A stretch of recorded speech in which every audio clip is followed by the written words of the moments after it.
Hi everyone, welcome to the Hero Life Show. My name's Daniel. Daniel, I'm Paul. How are we? It's good to be together, and we wanted to just explore the topic of setting a wild goal. And so many of our clients who are just dialing in their health and nutrition and getting excited by like the gains that they're making each day and each week. Sometimes there's this interest to try and explore something greater in terms of goal setting. And so one of our clients said to us that they've just done a few runs in the last couple of weeks and they've always had this dream to participate in a half marathon. And so we're in June right now, and there's a half marathon coming up in Melbourne on October 10th. And we've actually got quite a few of our clients who have this as a goal. And so the idea of running 21Ks can seem quite daunting. So what are the natural steps that each client can take over the next 4 months to ensure that when race day comes, they're ready to go? They feel their body's conditioned, their nutrition's in check, which means their weight's on point. And so what can they do from today to reach that goal? Running, the lockdown sport. COVID should really be sponsored by Nike or something, because it really is quite the universal lockdown sport. Everyone's become a semi-professional. Yeah, I'm running every day. I'm running nearly every day. You are? As well. Okay, there you go. So it's perfect. It's just the perfect sport for lockdown. There's nothing more conducive. But it's like pursuing any goal, and you can attribute it, I think, to even lifting weights or developing a certain strength profile as well. Firstly, establishing this big, hairy, audacious goal that our dad has done here is just so inspiring for him to be bold enough to say, October 10th, I'm running that half marathon. It's like, we're here to support you in every way we possibly can. And then the next part of our function in his coaching is to make it feasible and achievable on a daily basis. And that's really, as we talk about reverse engineering this back into how are you going to get to the 10K mark, or firstly, how are you going to get to the 1K mark, then the 5K mark, 10K mark, and build on that.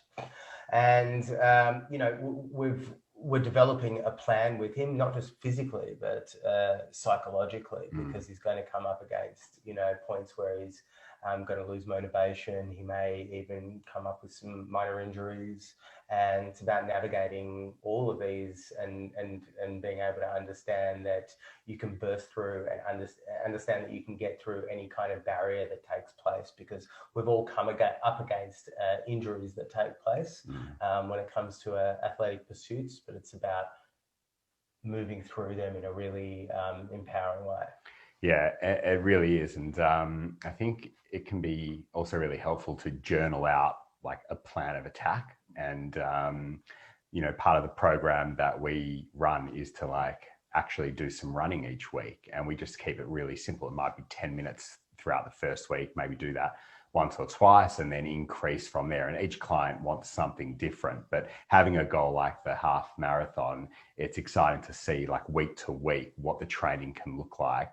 And if you journal it, and I know I've done that for myself when I was doing the half Ironman, everything was about just looking at the numbers, reflecting back to myself also, like what the feeling was, how the recovery was, what the nutrition was like. I mean, there was so many different components to it. And I had a coach and I was just sharing everything with him, all the data with him. And then that could inform what happens each week. And that's what we love providing as well, because it's definitely not a linear training program because there's so many variables. And of course, weather. Some people don't want to get out there when it's freezing cold. That's right. It's very true. And, running psychology is just a whole different ball game. It's like, for those of us who have actually, like yourself, who have performed at a higher level when it comes to endurance sports, if you've taken a break from that and then you decide, right, I want to do a half Ironman again, your head remembers what it's like to run a half Ironman, but your body is not ready for that. And it's a great point, actually. And that's where, kind of experienced coaches can really, really be a benefit, because, there's a lot of bravado and there's a lot of enthusiasm at the beginning of a journey, but it's so important to build in increments, in order to strengthen your body in a kind of step-by-step fashion, and try to give yourself the greatest chance of avoiding injury and building yourself up in a progressive overload. And that's exactly what we're going to be doing here. And it happens all the time. Running is one of those things where you're just like, your body will give in before your mind does.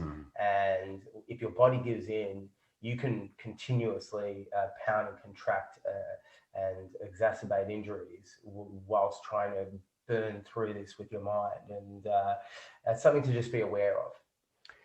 Yeah, so I think, there's so many directions that this could go in, but if you're interested in exploring, a big, hairy, audacious goal, definitely reach out to a coach, to a tribe, a community of people that are doing the work, who have participated in events like this, or, have completed goals like that. And reach out and find out, what the training was like, what the recovery was like, what the nutrition was, also what the lifestyle is. I mean, everyone's so busy and consumed with, maybe family life, professional life, social life, when out of lockdown, of course. But, there's so many variables, there's so much unpredictability in our lives. What is the lifestyle of someone who's training for these endurance events, and how to piece together a perfect plan? So, go out and reach out to anyone that's in your network. And of course, Paul and I are always available to chat through anything with you as well. Thanks, guys. And thanks, Dan. Thanks, everyone.